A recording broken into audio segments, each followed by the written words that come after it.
Buenas tardes.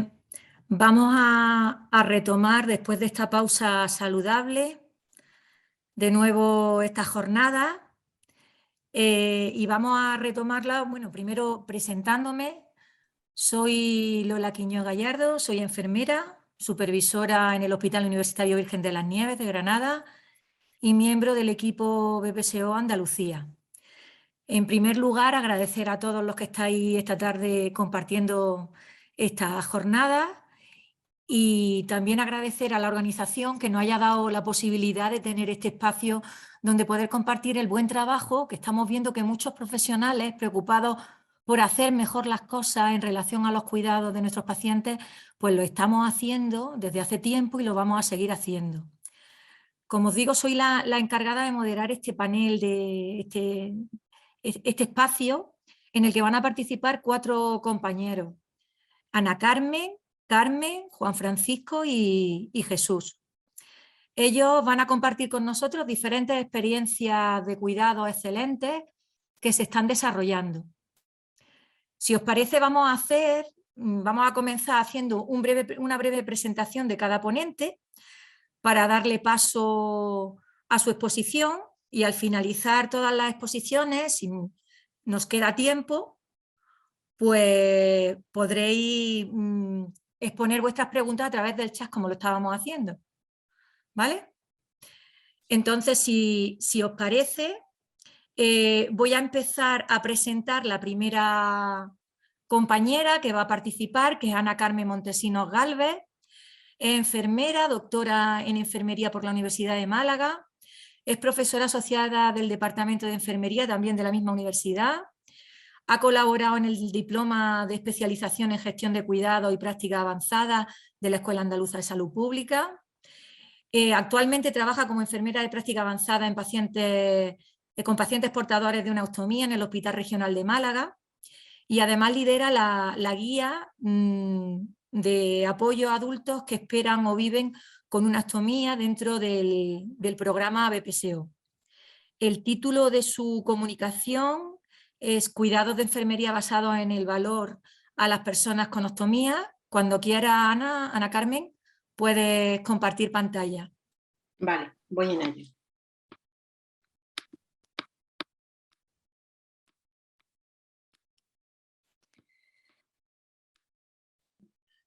Bueno, pues buenas tardes y en primer lugar pues quiero dar las gracias a los organizadores de este evento por haberme invitado. La verdad es que me hacía mucha ilusión participar y me he resistido bien poco, la verdad. He estado oyendo la presentación de Leticia, a la cual pues admiro, la verdad fue mi tutora en el trabajo fin de experto y bueno, le tengo mucho aprecio. La verdad es que compartimos muchísimas aficiones en esto de la economía de la salud. No me imaginaba un poco por dónde podía ser su presentación, pero me vaya a disculpar un poquito porque también para hacer la introducción de mi trabajo, que viene muy a colección de lo que ella os ha explicado tan maravillosamente, pues yo también hago una pequeña introducción como para situarnos en lo que sería la atención en cuidados de valor, ¿vale?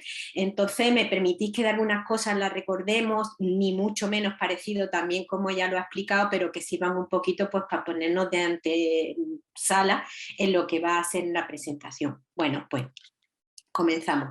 Ante el envejecimiento, ante el panorama sanitario en que nos encontramos, por una parte con la inversión de la pirámide de población, un aumento de las enfermedades crónicas, mayor multimorbilidad y la asistencia de pacientes cada vez más informados que demandan mayor participación y un protagonismo en la toma de decisiones sobre su salud, y también por otra parte el aumento de los costes, un exceso de preocupación y la variabilidad en la atención sanitaria, hace crecer interés por hacer innovación en la organización y en la gestión. Una innovación que aumente valor en las prestaciones, en lo que realmente se hace, no en la cantidad, sino en la calidad, como hemos dicho, que no aumente los precios, pero que también mantenga la propia seguridad y sobre todo que tenga en cuenta la opinión de los propios pacientes.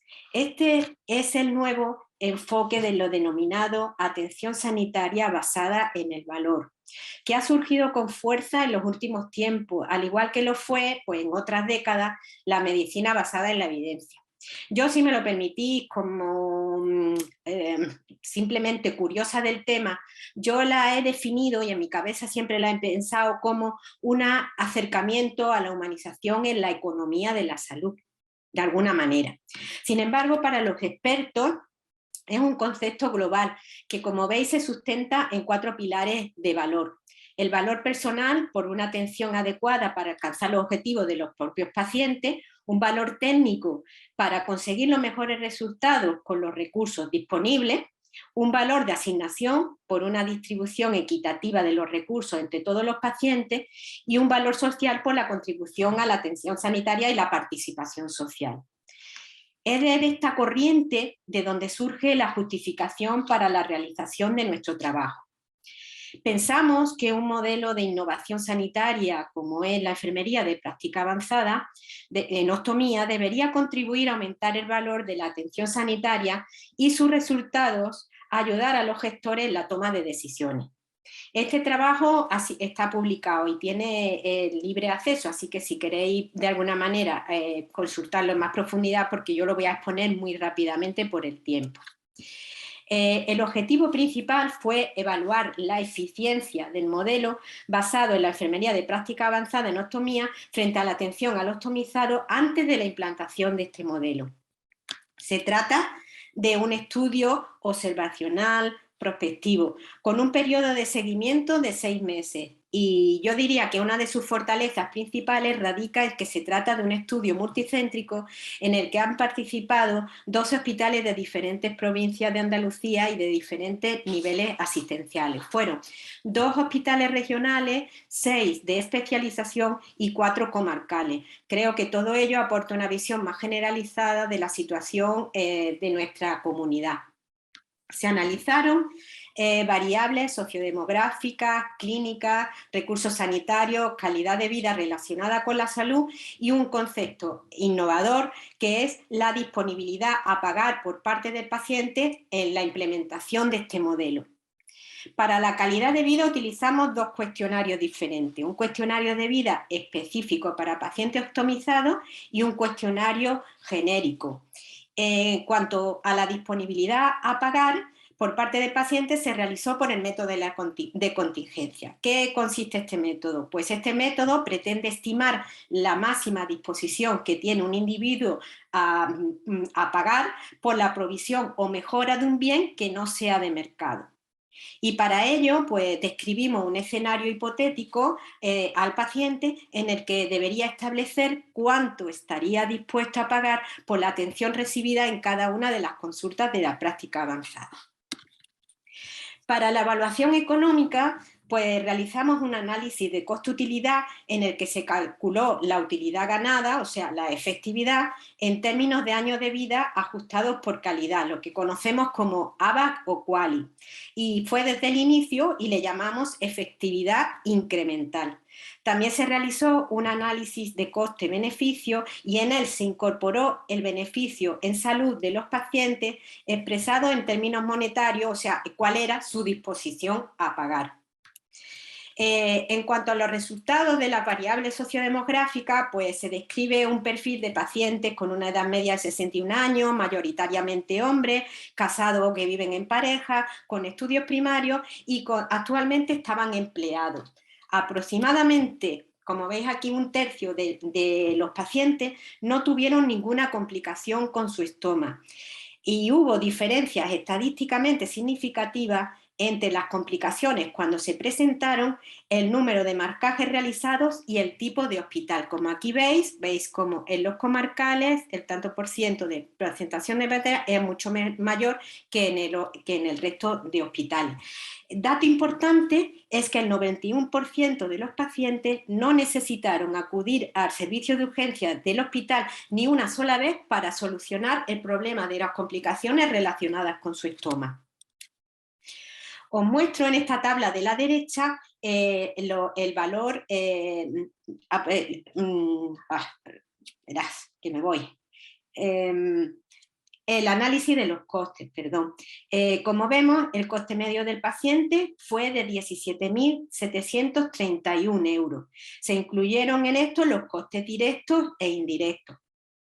Como también vemos, el manejo terapéutico constituyó el mayor gasto, y seguido de la estancia hospitalaria y de la cirugía. En cambio, el coste de la atención por la enfermera experta representa tan solo el 0,77% del gasto total.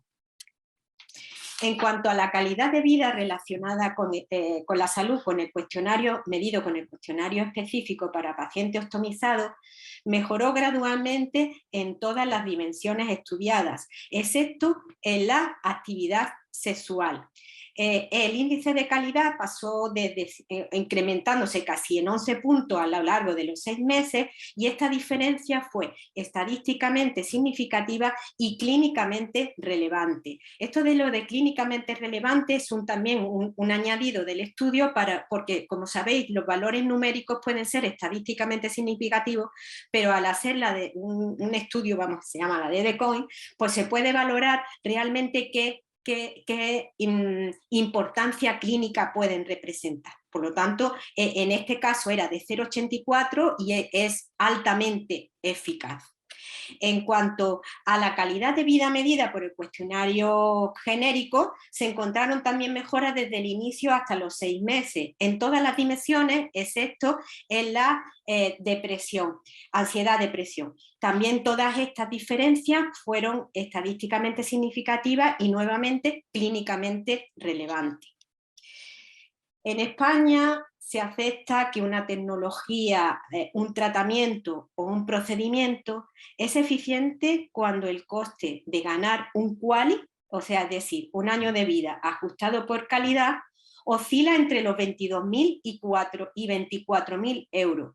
Si veis nuestros resultados aquí en el punto verde de 2.297 euros por QALY ganado, hacen demostrar que este modelo es altamente eficiente. En cuanto a la disponibilidad a pagar por parte del paciente, el dinero medio a pagar fue de 69 euros por consulta. Si tenemos en cuenta los precios oficiales de Andalucía para la consulta de enfermería, que oscilan en aproximadamente 21 euros, un paciente está dispuesto a pagar, como vemos, 3 veces el coste de esta consulta. Esto es decir, es lo que conocemos con el término de retorno social de la inversión.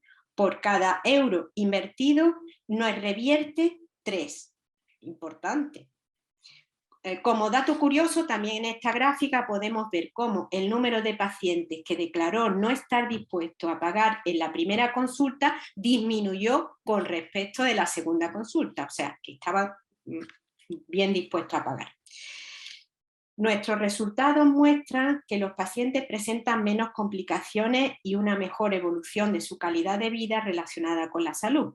Además, mostraron un aumento significativo del uso de la consulta de enfermera, con una consiguiente disminución de la demanda de otros servicios más congestionados, como son la urgencia, lo cual hace tener un ahorro de servicios más caros y además también en tiempo y en coste.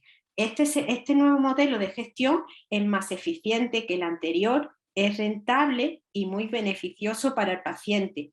Contribuye a aumentar la atención sanitaria basada en el valor por los pacientes ostomizados, tanto porque demostró ser eficaz como por la mejora de su estado de salud y también por la baja inversión que requiere, lo que, como hemos dicho, lo hace altamente eficiente para el sistema de salud de nuestro país. Conozco un refrán que dice que si siempre miras hacia el mismo lado, siempre verás lo mismo. Os animo con ello, como bien ha dicho Leticia, a perder el miedo a los números. Es necesario realizar trabajos que no solo demuestren eficacia. Somos muy útiles y ya lo sabemos. Ahora hay que demostrar cuánto valor aportamos. Hay que abandonar la idea de que la salud no tiene precio. sí lo tiene y además es necesario conocerlo para que esto ayude en la toma de decisiones que seguro van a repercutir en todos los que formamos parte de este sistema. Y nada más, muchas gracias. Yo espero haberme ajustado al tiempo. Gracias. Muchísimas gracias, Ana Carmen.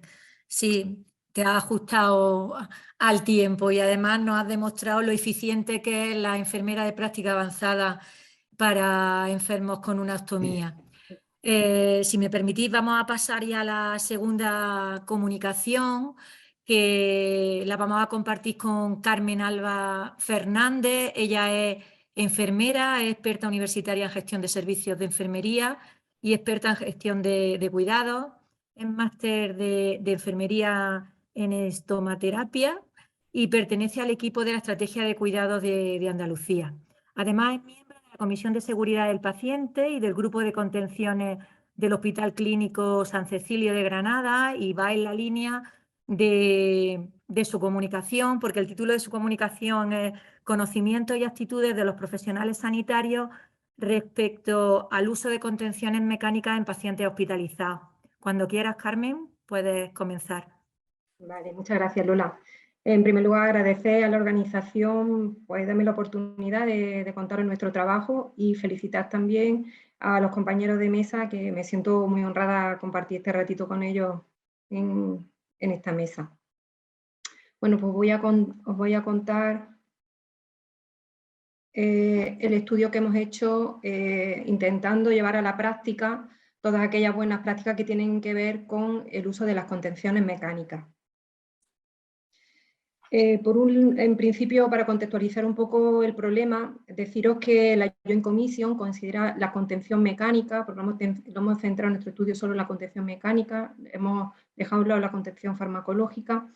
Según la Joint Commission, es un procedimiento que implica la restricción de movimiento de una parte del cuerpo en situaciones de riesgo o de peligro para el paciente, y que se prescribe para evitar lesiones en el propio paciente, al entorno o a otras personas. Desde el punto de vista de la calidad, si entendemos por calidad, como define Donabevia, que es la aplicación del conocimiento y de la tecnología para obtener un máximo beneficio con un mínimo de riesgo, y teniendo en cuenta las preferencias de los pacientes, el uso de las contenciones mecánicas puede ser no siempre obtener el máximo beneficio para el paciente ni ser una de sus preferencias. La Joint Commission también considera los eventos o las complicaciones derivadas del uso de las contenciones. La Joint Commission la considera como un evento centinela, incluso como un evento grave, cuando se producen lesiones graves en los pacientes. ¿Qué prevalencia de uso hay en la literatura descrito? Bueno, pues algunos estudios hablan que en centros residenciales, por ejemplo, no hace mucho se hizo un estudio en España que habla de que la prevalencia del uso de contenciones en pacientes en centros residenciales puede ser de hasta un 85%. En unidades de cuidado intensivo va a depender mucho de la legislación que exista en el país, y podemos encontrarnos países como Finlandia, donde el uso de contenciones en la UCI es de un 12%, países como España con un 45% o Francia en torno al 40% también. Hay países como Portugal donde están prohibidas el uso de contenciones en los centros sanitarios. Por otro lado, el uso de las contenciones también tiene interés por esos efectos no deseados que pueden provocar. Pueden ser, por un lado, derivados del uso de la propia contención, es decir, pues, puede producir lesiones por presión en la zona donde se aplican, laceraciones, luxaciones. Otros efectos derivados de la inmovilización, como pueden ser también la úlceras por presión, tromboembolismo. Y luego a nivel moral, la pérdida de dignidad y de autoimagen que el paciente tiene cuando lo contenemos. Por lo tanto, esto está muy unido también con la importancia ética, ¿no? Porque el uso de las contenciones, un uso indebido de las contenciones puede suponer una vulneración de derechos. Y en el momento actual, que por eso nos pusimos a hacer este estudio, es un tema sobre el que tenemos que reflexionar. Nosotros nos preocupamos cuando en plena pandemia yo empiezo a recibir muchísimas demandas por parte de la supervisora de contenciones. Se nos han acabado las contenciones, necesitamos el material que utilizamos para contener a los pacientes, ¿no? Y digo, pero bueno, ¿qué está pasando? por qué esta demanda tan elevada de material para contener a los pacientes. Era bastante sencillo. Los pacientes los teníamos solos, sin acompañantes, bueno, pues hacía falta y nos faltaba organización también y recursos para estar vigilando de manera adecuada a los enfermos, ¿no? Esto dio lugar a que tomáramos decisiones tan simples como dejar abiertas siempre las puertas de los enfermos, las puertas de las habitaciones de los pacientes COVID, o incrementar la ratio de TKE para la vigilancia y el cuidado de las personas con COVID. Por lo tanto, a partir de esta reflexión interna en el hospital, decidimos hacer un estudio para ver qué conocimiento, bueno, qué uso estábamos haciendo en general en el hospital, desde la perspectiva de la seguridad del paciente. Por un lado, analizando los conocimientos, las actitudes y las prácticas habituales de los profesionales en el uso de las contenciones, si cuando aplicaban las contenciones lo estaban haciendo de manera correcta y adecuada. Y por otro lado, hacer un corte de prevalencia de ese uso de contenciones, ¿no? Cuántas veces, cómo lo estábamos utilizando y en qué situaciones. Para analizar los conocimientos, hicimos una revisión bibliográfica para ver qué recomendaban las principales guías de cómo hay que aplicar las contenciones, cuáles son los procedimientos correctos para aplicar las contenciones mecánicas en los centros sanitarios. Después de hacer esa revisión bibliográfica, que ahora después detallaré un poquito más, después de esa revisión nos cogimos las buenas prácticas que indican esas guías para diseñar el cuestionario, ¿vale? Seleccionamos una serie de preguntas, fue un cuestionario online con 23 preguntas cerradas con 3 opciones de respuesta. Ese cuestionario previamente lo pilotamos pasándolo a 16 profesionales, se dirigió el cuestionario a profesionales sanitarios, enfermeras, auxiliares y facultativos fundamentalmente, ¿vale? Lo difundimos a través de todos los referentes de seguridad del paciente del hospital y la dirección también lo mandó a todos los grupos de WhatsApp para que el cuestionario llegara al máximo número de profesionales. Y posteriormente pues hicimos una recogida de datos de esos cuestionarios y hicimos un análisis estadístico. Mira, estas son las principales fuentes de información. Cuando nosotros metíamos estas palabras clave, restraint, physical restraint, mechanical restraint, casi todos los resultados apuntaban a estas guías, ¿no? Que prácticamente decían lo mismo. Marcábamos con colores aquellas cosas, aquellos ítems que apuntaban a la misma, al mismo tema, ¿no? Por ejemplo, aquí en amarillo, pues habla de que las contenciones siempre requieren de una prescripción médica, ¿vale? Y de un consentimiento del paciente o del familiar. Por otro lado, hablan casi todas las guías de que es necesario, previo al uso de las contenciones, pues que se opte por otras intervenciones, como puede ser el manejo ambiental, alternativas psicosociales como el acompañamiento, masaje, técnica de relajación. En fin, habla de estrategia multicomponente. Cuando nosotros analizamos todas las guías, vemos pues que hay ítems comunes y a partir de estas cosas nosotros decidimos preguntarle a los profesionales, ¿no?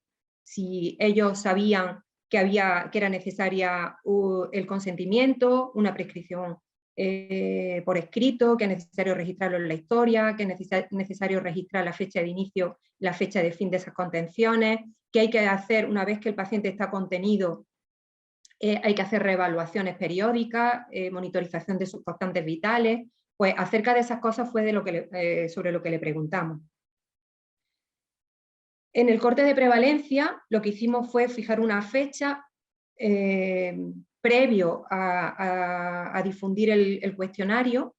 Pusimos una fecha y con ayuda de todas las supervisoras de las unidades de hospitalización, a las 8 de la mañana se decide que se hace un barrido por todas las habitaciones, registrando básicamente si el paciente está contenido o no, y si está contenido, cuántos puntos de contención tiene, si es un punto en un miembro, 2 miembros o 3 o 4, cuántos puntos de contención, y si el paciente estaba acompañado o no.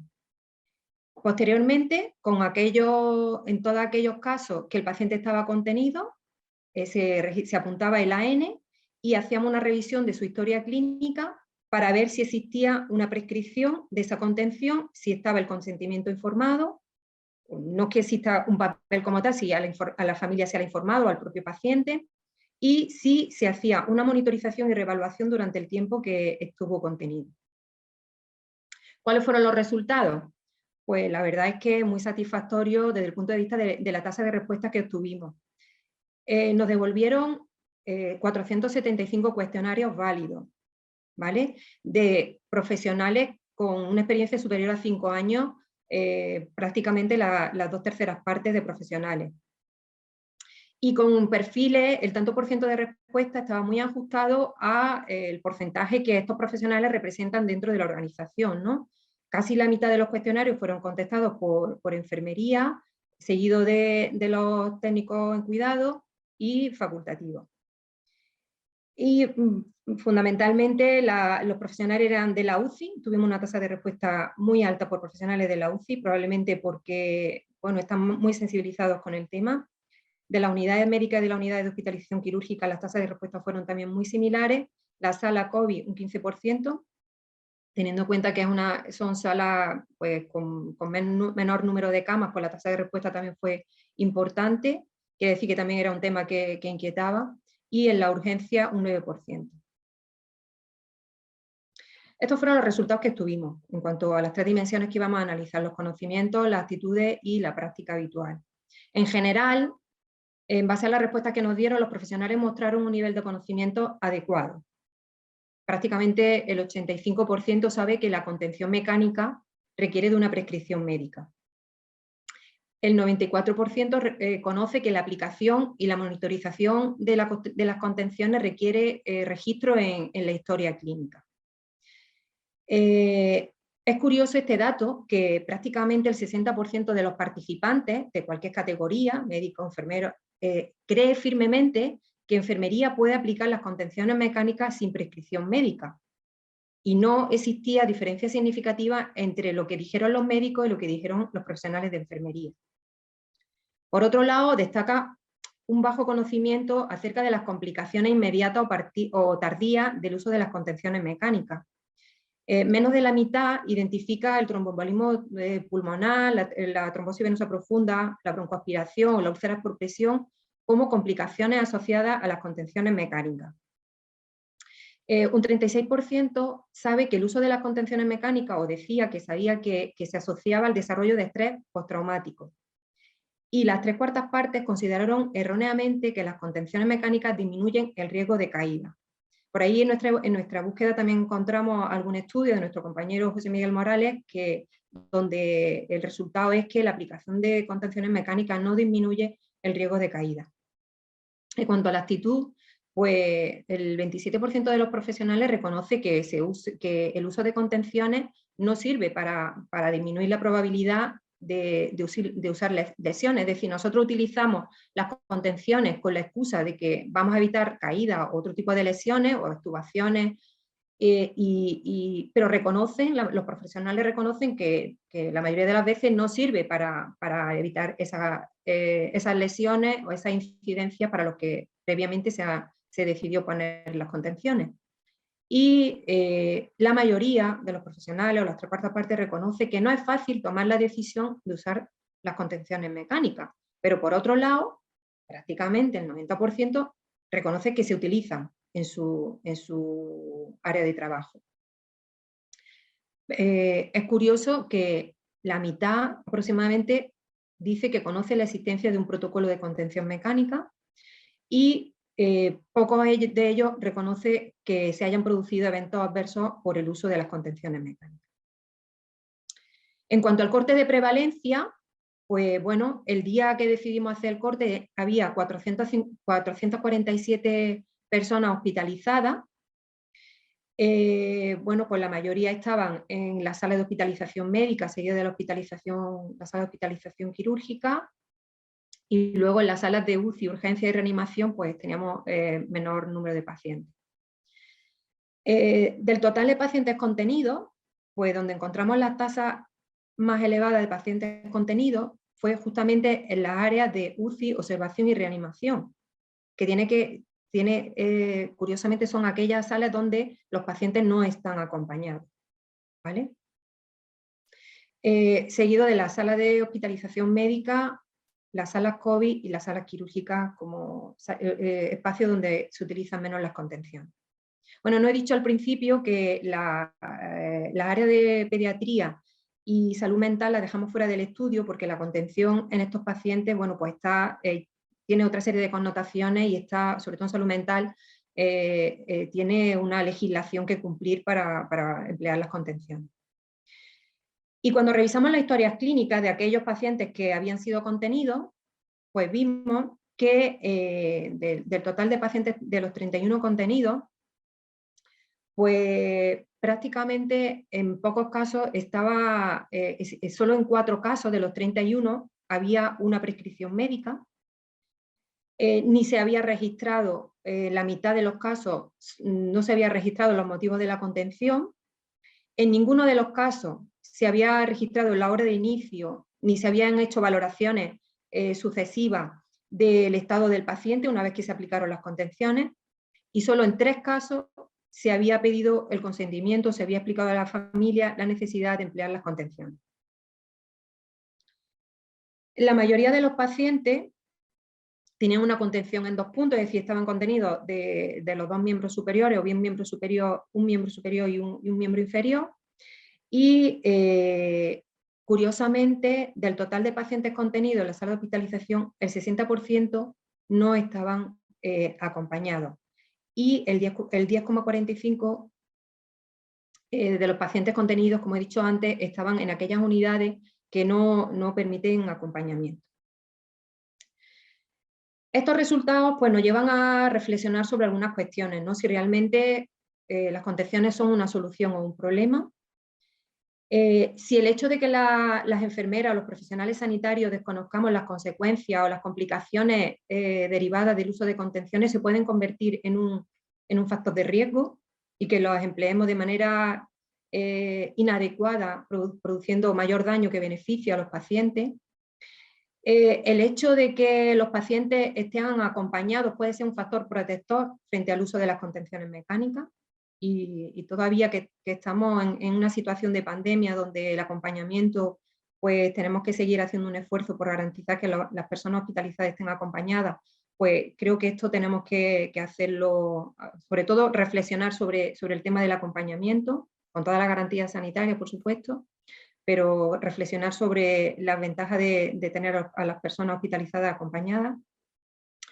Por otro lado, es muy curioso que las personas los 470 y tantos profesionales que respondieron al cuestionario respondían correctamente a la mayoría de las preguntas, es decir, sabían o identificaban como las buenas prácticas, decían que sí, que sabían que había que solicitar el consentimiento, que había que registrar en la historia, pero luego cuando hicimos el corte de prevalencia y vamos a comprobarlo en la historia, vemos que esto no es así, ¿vale?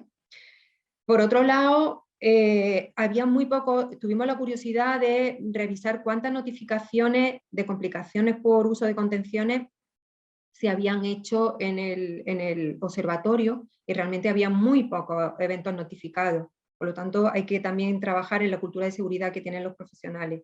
Y por último, si queremos instituciones sanitarias con una atención, que dan una atención centrada en la persona, tenemos que trabajar en todos estos aspectos, ¿no? Que tienen que ver con la información, el consentimiento, la calidad de la historia, la beneficencia, el respeto, la dignidad. Decir que vemos el hecho de hacer este tipo de estudios de manera combinada, hacer por un lado el análisis de conocimiento y actitudes unido a cortes de prevalencia, este tipo de estudios combinados nos da una imagen mucho más real de la situación que tenemos en los centros. El desconocimiento de las consecuencias derivadas del uso de las contenciones puede ser un factor de riesgo para la seguridad del paciente. En el análisis de actitudes, el 80% de los profesionales reconocen que la presencia de un familiar es más efectiva que las contenciones.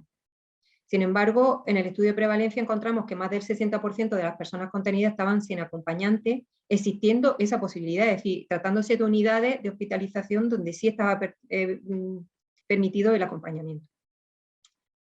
Por otro lado, el nivel de conocimiento que muestran los profesionales no es coherente con la realidad observada en la práctica, por lo tanto no se implementan las buenas prácticas.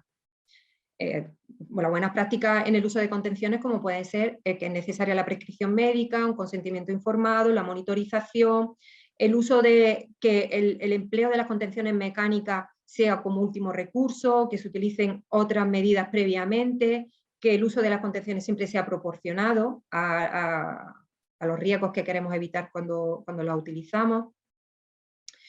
Y lo más interesante, y sobre todo por el contexto de estas jornadas, ¿no?, es que es necesario hacer un análisis de barreras para la implementación de buenas prácticas en el uso de las contenciones, ¿no? ¿Qué es lo que hace que las enfermeras que responden, parece, adecuadamente al cuestionario de cuáles son las buenas prácticas en el uso de las contenciones, porque luego no lo emplean en el uso diario, ¿no?, en su práctica clínica diaria?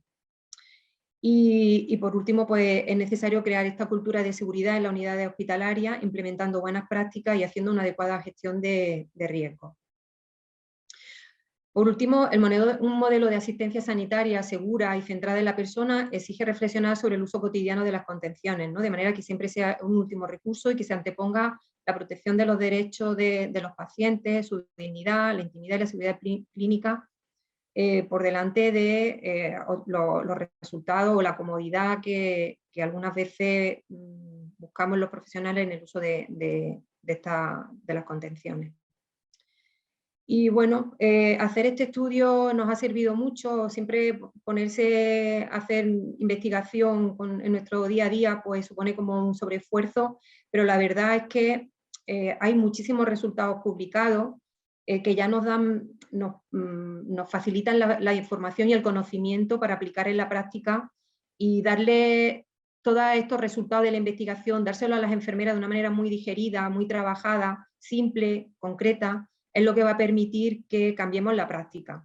Como he dicho, este estudio es solo la primera parte del trabajo, que es el análisis de situación, y ya estamos en el abordaje de la implementación de buenas prácticas, intentando dar de una manera muy sencilla y muy consumible para las enfermeras, en forma de decálogo, de infografía, en un formato muy fácil, hacerle llegar cuáles son las buenas prácticas para el uso de las contenciones, porque parece que los protocolos pues están ahí, pero no llegan, no se leen y la verdad es que no se implementan.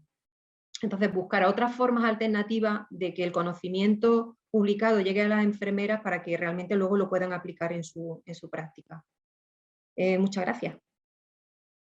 Muchas gracias a ti, Carmen, por este interesante análisis de situación y sobre todo del tema tan importante que ha sido en esta pandemia el tema del incremento del uso de las contenciones. Lo hemos vivido todos en nuestros entornos hospitalarios. Muchas gracias.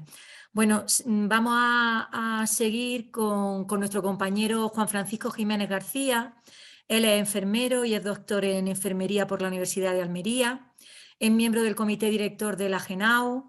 Además es profesor asociado por la Universidad de Almería, tiene una amplia formación específica en el ámbito de las heridas crónicas, tiene varios expertos universitarios y máster, además está acreditado por AXA como enfermero de atención primaria a nivel excelente y como enfermero de práctica avanzada en heridas crónicas complejas también nivel excelente, y desde 2015...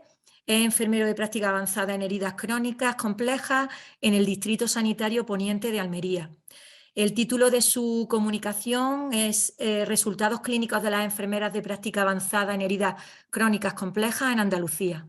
Cuando quiera, Juan Francisco. Vale, muchas gracias. Bueno, antes de comenzar, quisiera dar las gracias a la Escuela Andaluza por haberme invitado en estas jornadas y también a Picuida por haber sido pioneros y poner en marcha las EPAs en Andalucía.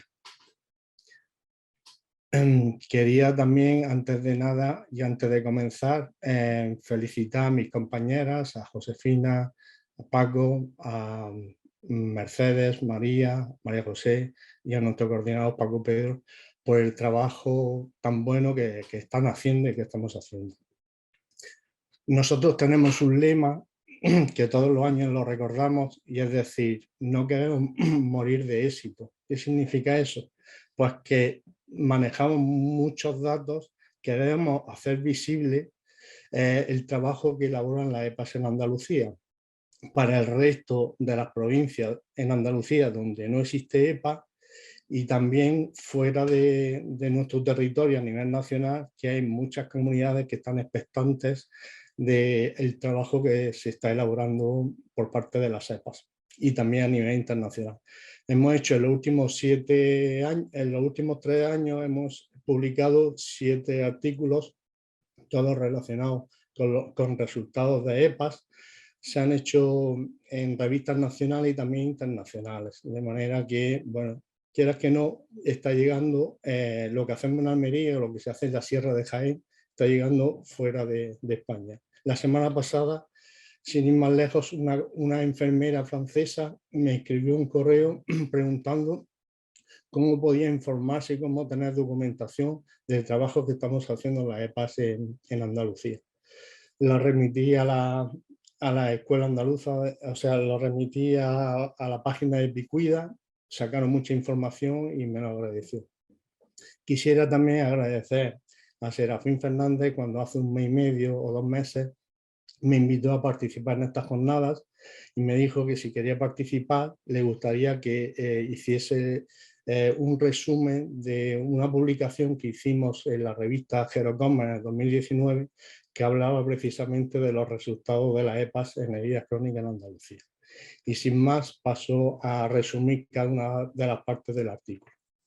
En cuanto a la introducción, decir que, bueno, que dentro del marco de las nuevas competencias que se desarrollan en Andalucía, se pone en marcha la enfermedad de práctica avanzada el día 1 de junio de 2015.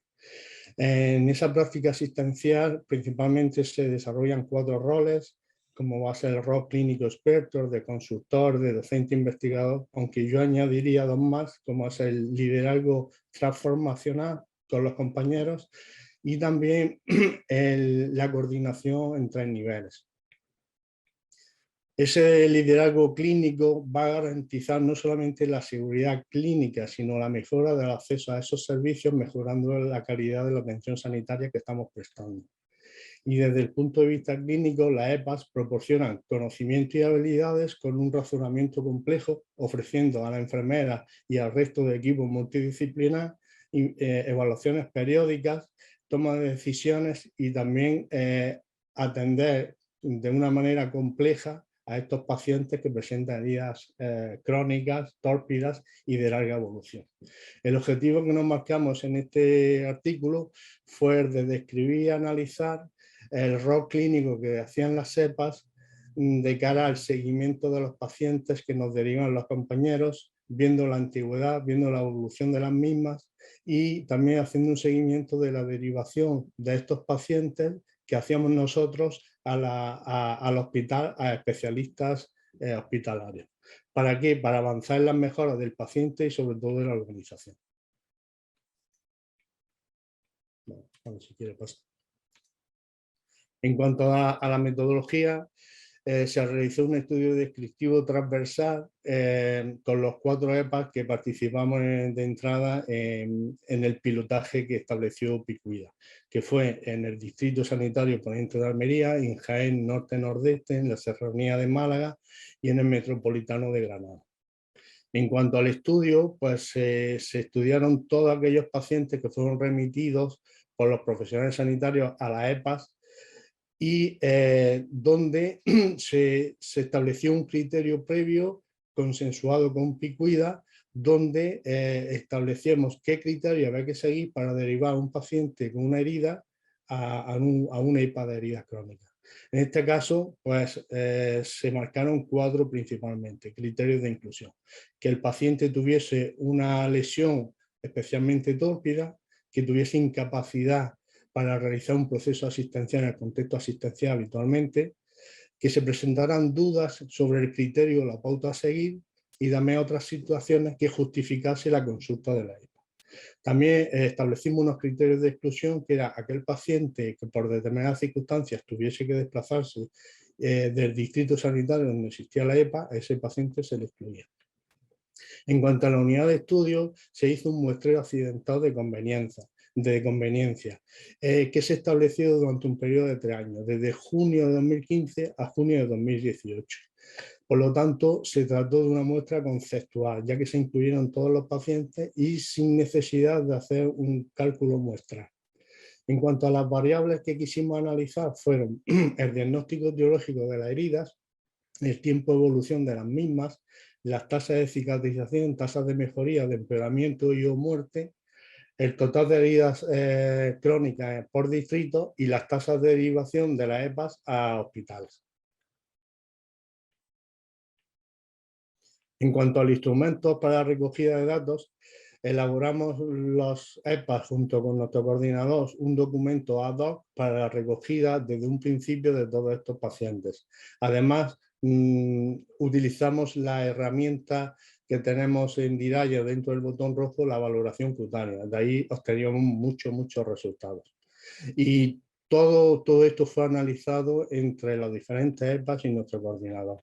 Entonces, en cuanto al análisis de datos, se hizo un análisis descriptivo secuencial, calculando las medidas de frecuencia y porcentaje para todas las variables cualitativas, y también utilizamos medidas de tendencia central y de dispersión para las variables cuantitativas. Y para ello utilizamos el programa estadístico SPSS.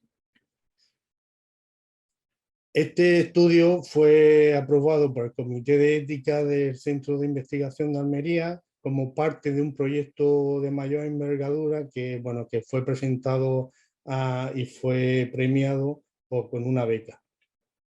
En cuanto a los resultados más importantes, comentar que durante este periodo de 3 años, el total de pacientes que fueron derivados a la EPA respectiva, como vaya ahí en los diferentes distritos o áreas de gestión sanitaria, fue un total de 767 pacientes. Estos pacientes quisimos conocer la etiología de dichas lesiones y fijaros cómo se aprecian dos grupos principales. Un primer grupo que habla de las lesiones cutáneas relacionadas con la dependencia, principalmente la úlcera por presión, y otro grupo principal que eran lesiones en miembros inferiores, como podían ser úlceras venosas, pie diabético y arteriales. Comentar así como anécdota que el pie diabético actualmente, en los últimos datos que estamos sacando, con diferencia está sobrepasando la prevalencia y la incidencia acumulada de estas lesiones, más que úlceras por presión o úlceras venosas. Por lo tanto, ahí tenemos un problema que tenemos que atajar de forma diferente a lo que actualmente estamos haciendo. En cuanto a las antigüedades de las lesiones, quisimos conocer cuál era el promedio medio del tiempo de evolución que llevaban esos pacientes cuando nos los derivaban a las EPAs. Y como podéis observar, la media de todos los 767 pacientes derivados era de 21 meses, o sea, casi 2 años. Quisimos en ese estudio sacar los rangos, ya que teníamos pacientes que veíamos con un solo mes de evolución una herida, pero también tenemos pacientes con 60 años de evolución, con lesiones con 60 años de evolución, o 48 años de evolución, o 37 años de evolución, con lo cual tenemos muchos pacientes sufriendo durante mucho tiempo. De todos estos pacientes, de todos los pacientes vistos con heridas tórpidas crónicas de mala evolución, que rondaban de media casi los 2 años, tuvimos nosotros los EPAs que derivar a especialistas hospitalarios pues todo este total durante 3 meses, ¿no? Principalmente, como podéis observar, se derivaban a la unidad de pie diabético porque necesitamos descargas, se derivaban a cirugía o a cirugía vascular cuando había un compromiso isquémico importante y que era necesario una revascularización de esos pacientes de forma urgente. En cuanto a los porcentajes de evolución de las lesiones de todos estos pacientes que fueron remitidos a la EPAs, quisimos analizar el porcentaje de cicatrización que conseguíamos. Como podéis observar, la media de todos los distritos donde se estaba pilotando era de un 56,25%, o sea, un porcentaje muy bueno. En cuanto a la media de mejora, en medido con la escala Redbert, teníamos casi un 26%. Si hacemos la sumatoria tanto de las tasas de cicatrización como de las tasas de mejoría, estamos hablando de un 82,5%. Y en cuanto a empeoramiento, Aquí incluimos dos grupos. Uno, aquellos pacientes que tenían un RESVES que en vez de bajar aumentaba la puntuación, y también aquellos pacientes que habían sufrido amputaciones menores o mayores o que habían fallecido como causa directa de la úlcera o que habían fallecido como causa indirecta pero que presentaban úlcera. En cuanto a la discusión en este artículo, pues quisimos hacer referencia a que con solo 4 enfermeros de práctica avanzada distribuidos en los distritos donde se pilotó en un principio la EPAS en Andalucía, abarcamos una población de más de 1.300.000 habitantes. Eso supone o suponía el 16,18% de la población andaluza. Si cogemos esos datos y los extrapolamos al total de la población andaluza, durante ese periodo de 3 años, estaríamos hablando que hay más de 4.700 personas con heridas crónicas en Andalucía que no están siendo ni coordinadas ni remitidas a gente experta, con lo que conlleva en cuanto a recursos de material, de personal, de ingresos hospitalarios y de la mala calidad de vida que presentan dichos pacientes.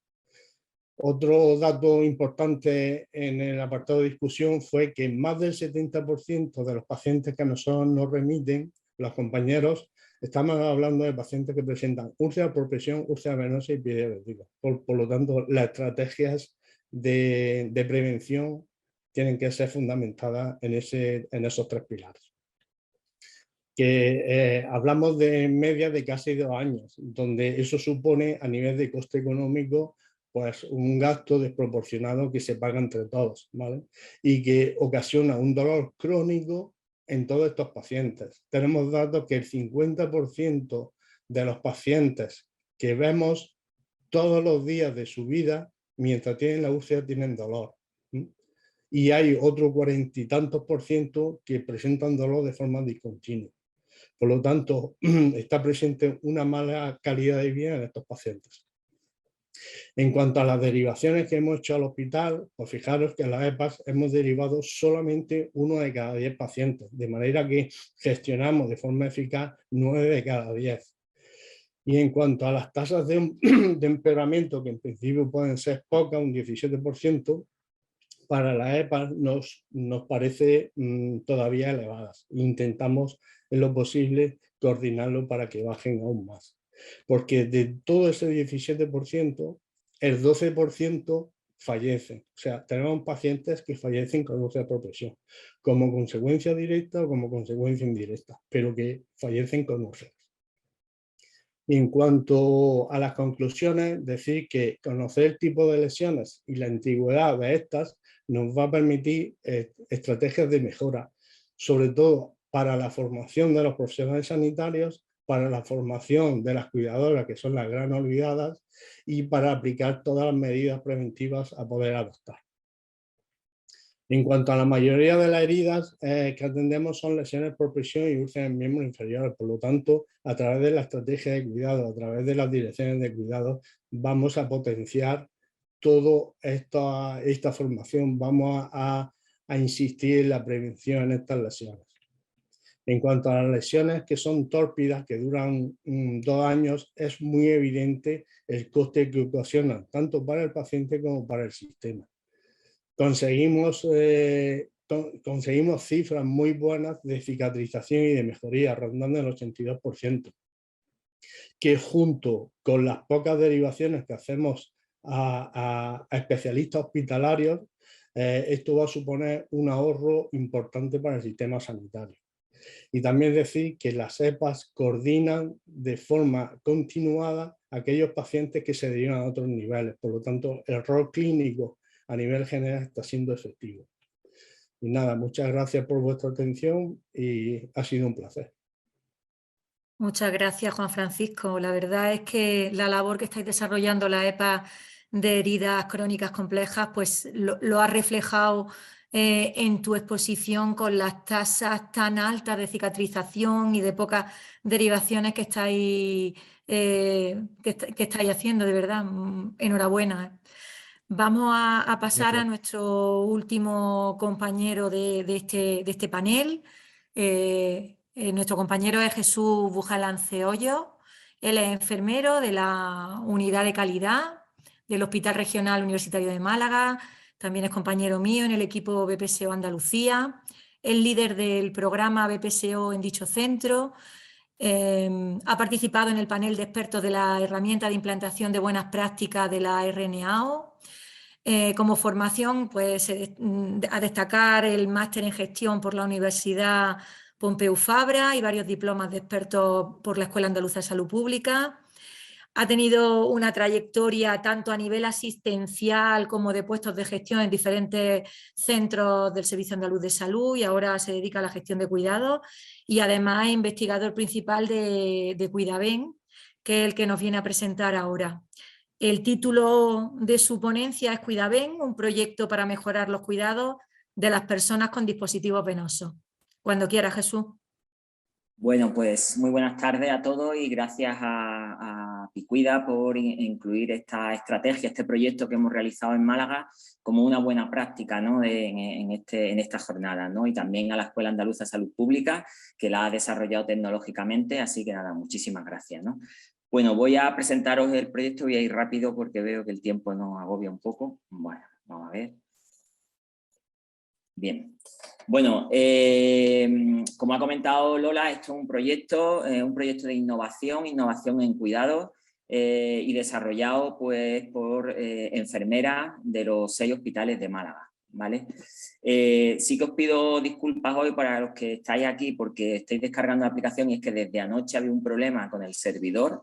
Desde mayo que está la aplicación no ha dado ningún problema y anoche había una aplicación con la versión de Android, ¿vale? Están desde la escuela también trabajando para solventarlo, están esta tarde en ello precisamente, igual durante la ponencia pues se arregla y en iOS va perfecto, pero en Android hay algún tipo de problema, lo digo por si alguien se descarga la aplicación, ¿vale?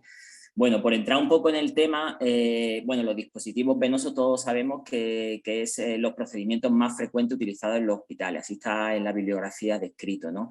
Existe variabilidad clínica, en la variabilidad en la práctica clínica, en el cuidado de los dispositivos venosos, probablemente a un déficit de formación y de poca adherencia de estas prácticas basadas en la evidencia, ¿no? Y también teníamos claro en Cuidaben o en este proyecto que implicar a las personas portadoras de los dispositivos venosos en su propio autocuidado aumenta su seguridad, ¿no? Y por supuesto el desarrollo de la tecnología móvil en todo lo que se ha considerado con e-salud, ¿no? Cuidaben es una app para el cuidado de las personas con dispositivos venosos. Se ha lanzado este año, es un proyecto de innovación financiado por la Consejería de Salud y Familia de la Junta de Andalucía en el año 2018 y la ha desarrollado tecnológicamente la Escuela Andaluza de Salud Pública. ¿Vale? ¿Cómo surge la idea? Pues básicamente nos encontramos dos escenarios, ¿no? Por una parte, pacientes que acudían a nuestra urgencia para uso de los dispositivos venosos en atención primaria por un déficit de conocimiento, no todas las enfermeras sabemos de todo, y también veíamos que los pacientes cuando se le prescribían este tipo de dispositivos, pensad lo amplio de los dispositivos venosos, PIR, Reservorio, Medline, etcétera, pues estaban un poco asustados o tenían cierto temor al uso de estos dispositivos en su domicilio y la terapia intravenosa domiciliaria cada vez está más extendida, ¿no? Bueno, y además pues nosotros participamos en el programa BPSO, que además precisamente ayer Nieves y Serafín, bueno, y todo el hospital, ¿no? Pues recibimos ese certificado y de acreditación, de como centro acreditado, Centro Español de los Cuidados Basados en la Evidencia, Investen y Renao, ¿no? Por supuesto con el apoyo de la Estrategia de Cuidado de Andalucía Picuida, ¿no? ¿Cuáles son los objetivos de este proyecto? Pues básicamente es una aplicación, un proyecto de innovación con el objetivo de disminuir las complicaciones asociadas al uso de los dispositivos venosos, aumentar el conocimiento de las enfermeras y la adherencia a estas buenas prácticas y fomentar la educación sanitaria en las personas portadoras e implicarlas en su propia seguridad. Es un proyecto desarrollado por 37 profesionales sanitarios, digo profesionales sanitarios porque hay enfermeras, médicos, farmacéuticos, de los 6 hospitales de Málaga, ¿vale? Aunque se ha liderado mucho más el proyecto desde el regional, pero queríamos que era un centro un proyecto multidisciplinar. Y además hemos incluido la visión de la ciudadanía con la Asociación Española contra el Cáncer, la Fundación Olivares, y mañana se presenta también por la tarde en la Asociación de Alcer, con los pacientes de Alcer que también se van a unir al proyecto. Bueno, Además, este proyecto de innovación que ha utilizado la técnica TRL, de desarrollo de la madurez de la tecnología, una metodología que hemos tenido que aprender porque no sabíamos nada de esto, ¿no? No solo se ha desarrollado la innovación, sino que lleva asociado un estudio de investigación. Es decir, no solo vamos a desarrollar Cuidaben, sino que vamos a evaluar el impacto que pueda tener en el escenario asistencial. Hemos hecho un estudio pre-post con 6 meses de seguimiento, tenemos toda la parte pre ya desarrollada y ahora en diciembre-enero vamos a comenzar con la fase post, ¿vale? Para ver qué impacto puede tener en bacteriemia, complicaciones, formación de los profesionales, flebitis, etcétera. Por supuesto que lleva el visto bueno del comité de ética, ¿vale? ¿Qué resultados podemos aportar? Primero, desarrollar muy rápidamente, pues este es un proyecto muy amplio, pero desarrollar un poquito qué es Cuidaben, ¿vale? Pido disculpas de nuevo por los que estáis en Android, en iOS no va a haber problema y no la conozcáis, pero bueno. Tenemos todos los cuidados basados en la evidencia a través de una búsqueda bibliográfica que hemos hecho de todos los catéteres y dispositivos venosos durante 1 año y medio, 15 enfermeras trabajando, hemos buscado todas las guías de práctica clínica y hemos hecho un síntesis de toda esta evidencia y la hemos colocado de forma práctica, metodológica en Cuidaben. Además, toda la evidencia la hemos clasificado con el sistema GRADE, con nivel de evidencia y grado de recomendación, tanto a nivel de adulto como en pediatría y neonatología. Todas estas recomendaciones las hemos clasificado en recomendaciones generales, seguridad para el profesional, precauciones con la medicación o educación sanitaria, por tipo de catéter. Ahí tenéis los 6 catéteres que hemos trabajado en Cuidaben, nos falta el Mini Medline, el FIF y el PICPOR, pero bueno, el año que viene esto tiene un proyecto con mucho margen de proyección y estamos en ello. Todas las recomendaciones de diálisis. Además hemos puesto la bibliografía de referencia de dónde hemos sacado lo que está escrito en Cuidaben. No lo decimos nosotros, lo dice la bibliografía y además hemos hecho una metodología de la revisión bibliográfica, la hemos publicado. La estrategia de búsqueda, la lectura crítica, cómo le hemos pasado el ASTRA a cada uno de los artículos o el AGRI a las guías de práctica clínica para evaluar el nivel de estas recomendaciones. Todo está publicado en Cuidaben, ¿vale? Hemos encontrado 670 recomendaciones donde están publicadas con la bibliografía cada una de ellas. Incluso recomendaciones de hacer o dejar de hacer por tipo de catéter, ¿no? Desinfectar los puertos de inyección con alcohol o clorexidina alcohólica durante 15 segundos, o dejar de hacer, no enviar los catéteres para los cultivos de forma rutinaria. Además, esta evidencia, durante la pandemia, como estábamos todos, que no teníamos muchas cosas que hacer, pues reunimos a sociedades científicas, tanto a nivel de adulto como pediátrica, dijimos, oye, hemos hecho aquí un trabajo, hemos hecho una revisión, a ver qué piensan las sociedades científicas sobre ello, ¿vale? Y ha sido validado por todas estas sociedades y estos profesionales expertos a nivel nacional sobre el manejo de los dispositivos venosos. Aquí tenéis además vídeos. Procurando cambiar la posición del apósito de fijación para proteger la piel. Coloca ahora el apósito transparente. ¿Vale? Tenéis vídeos de catéter periférico corto, de midline, de PIC, de inserción del PIC, de cuidado del PIC, del reservorio y de la conexión y desconexión de hemodiálisis, ¿vale? Todo esto para disposición desde la propia aplicación que podáis verla, ¿vale? Además tenemos todas las recomendaciones pediátricas. El equipo que trabajó en la guía FASE, la prevención del uso de la población infantil, le comentamos el proyecto y quisieron aportar todo el trabajo que estaban haciendo. Algunos de los compañeros que estaban en la guía FASE también era de Cuidaben, pero bueno, quisieron aportar todo el trabajo que estaban haciendo. Cuidaben os permite evaluar el grado de adherencia de los profesionales a esas recomendaciones a través de una autoauditoría.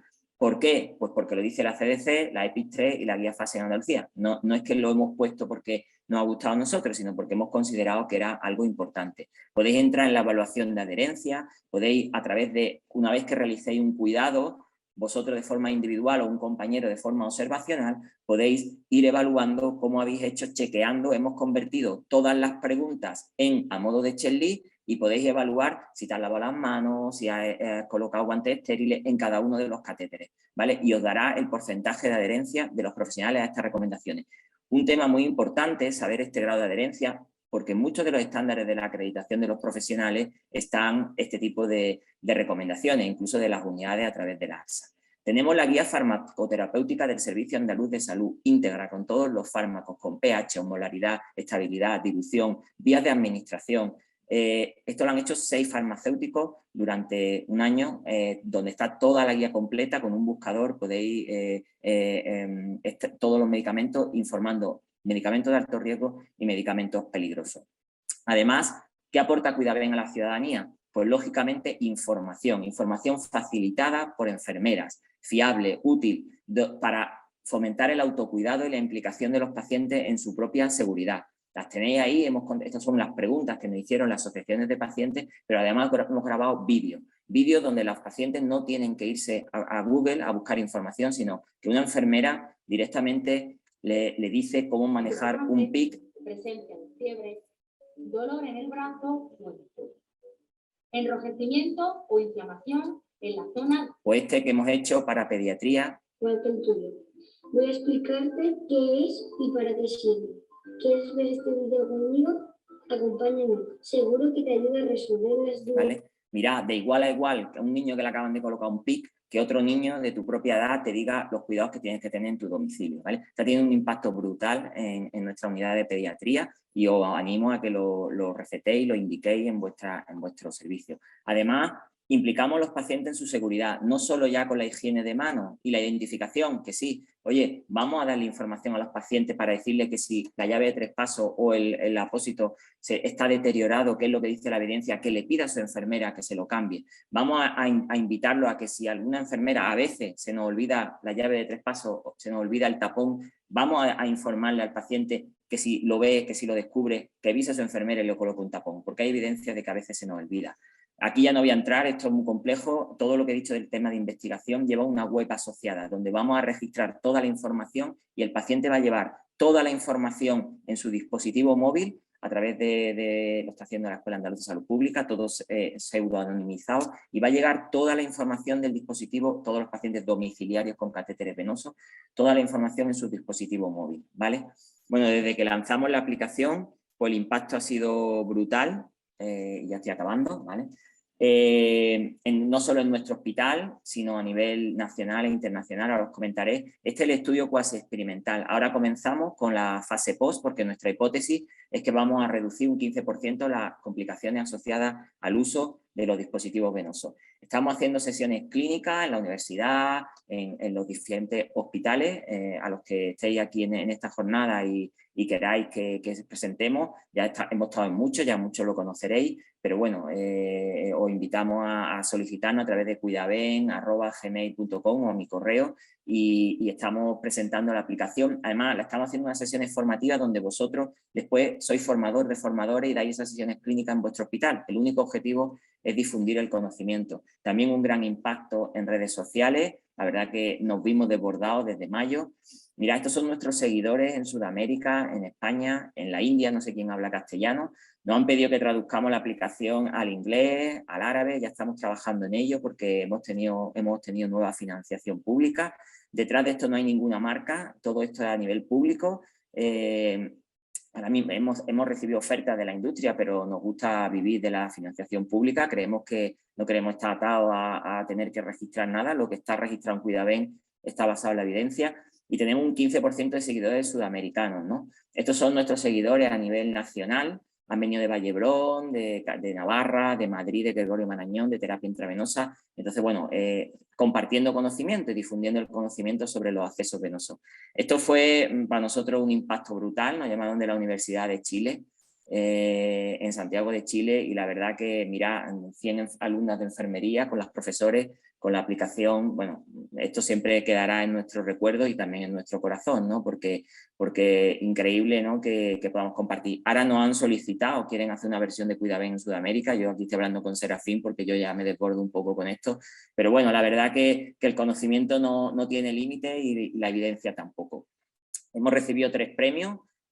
Colegio de Enfermería, SENOA, Diario Médico como proyecto de innovación, y hemos estado en la final, que estuvimos la semana pasada en Madrid, como quedamos segundos, pero bueno, de 249 proyectos no está mal, y bueno, como proyecto de innovación y creatividad, ¿no? Un proyecto realizado en Málaga, en Andalucía, por enfermeras de nuestra tierra, y que creo que nos podemos sentir orgullosos de ello. Cuidaben integra todo el conocimiento enfermero sobre el cuidado de los dispositivos venosos, fomenta la educación sanitaria e implica a los pacientes en su propia seguridad. Si las enfermeras no innovamos, alguien lo va a hacer por nosotros. Creo que es uno de los caminos hacia la excelencia en cuidado y sobre todo también a las buenas prácticas, que es de lo que tratamos hoy aquí, ¿no? Muchísimas gracias a todos por vuestra atención. Muchísimas gracias, Jesús, por ser tan exacto, ¿no? En el tiempo lo hemos conseguido, ¿no? Nosotros teníamos que acabar a las 19:15, son las 19:09, quiere decir con eso que nos quedan 6 minutos. He estado mirando el chat. Todos son felicitaciones a los 4 ponentes, la temática le ha encantado a todo el mundo, súper genial todo por lo que estáis diciendo. Han quedado algunas dudas, que yo las he intentado resumir un poquito. Una va dirigida a la contención, pero ser muy escuetos porque nos quedan 5 minutos y tenemos que acabar en 5 minutos. Hay una compañera que le pregunta a Carmen los motivos, si ha indagado sobre los motivos de la contención, los motivos que expresan los profesionales, por qué han hecho esa contención con los pacientes. Bueno, como he contado, los registros de enfermería, las razones por las que contienen son prácticamente nulos. En las 4 situaciones en las que estaban registrados los motivos, aludían a situaciones de agitación y en general eso, de desorientación y agitación de los pacientes. Pero yo te digo que es que nos lo tenemos que imaginar porque no está, Vale. no está registrado. Luego, otra pregunta que va a los EPA. ¿Cómo se llega a ser EPA? Hay una pregunta en el chat que dice, ¿cómo se llega a ser EPA? ¿Hay algún itinerario formativo? Vale. Pues si quieres hablo yo primero, Ana, como tú prefieras. Sí. Un minuto. Vale. Bueno, primero, en nuestro caso de la EPA de herida, fuimos escogidos principalmente por el currículum que teníamos, ¿vale? Y la experiencia que teníamos.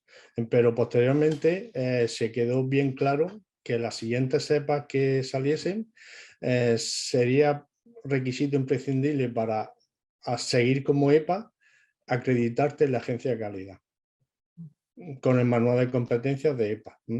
Y de hecho, pues ayer, antes de ayer, la Escuela Andaluza de Salud Pública sacó un máster no oficial de las EPAs para desarrollar un máster de EPA. Entonces, en algunos países sí exigen requisito imprescindible tener un máster de entrada.